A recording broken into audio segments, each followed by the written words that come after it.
Hey guys, welcome to this video. On today's video, I want to answer a question about why hair thinning still persists after using Minoxidil.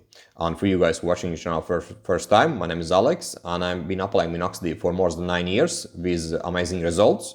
And basically in today's video, I want to talk about why shedding or hair thinning still persists while using Minoxidil. And I would say there are a couple of things that can happen. Right? First thing we need to look at is basically timeline. Because when you start with Minoxidil, there is always, not always, but quite often there is an initial hair shedding when you start with Minoxidil. Because what happens when you apply Minoxidil, it is that it affects your growth cycle.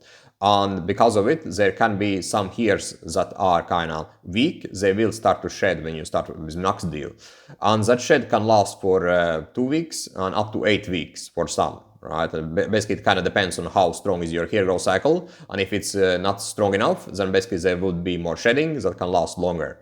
But that shed should stop after 8 weeks of Minoxidil application, and afterwards basically what will happen is that your hair should start to thicken up and you will see new regrow. Another thing is that often I see and I have been stressing quite a lot about is basically having a clean and healthy scalp when you start with Minoxidil. Because if your scalp is having, for example, dermatitis or inflammation, basically what will happen is that those things will multiply when you start with Minoxidil application. And basically what will happen is that the shedding will continue past 8 weeks and basically forever until you have addressed those underlying conditions and made your scalp healthy again. Right? So it's always very important that your scalp is optimized and healthy before you start with Minoxidil.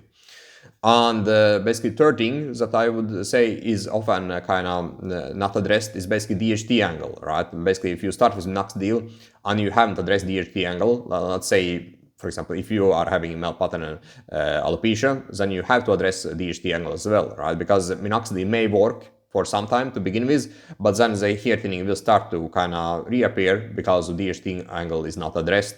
Right, and I always recommend to start with DHT angle first before you start with Minoxidil, right? It's basically something I did myself as well. And when I didn't have my scalp problems, basically by addressing DHT, I was able to get quite decent results regarding taking up my hair. But basically what happened when I started with Minoxidil is that it grew back here in the areas that were kind of bald for a very long time. So Minoxidil is definitely a potent way to stimulate hair growth, but you have to have a healthy scalp and you have to address underlying conditions from all possibilities, right? Because the more you address, the more you optimize the treatment, the better results you will get. Thanks for watching this video, guys, and see you next one. Cheers.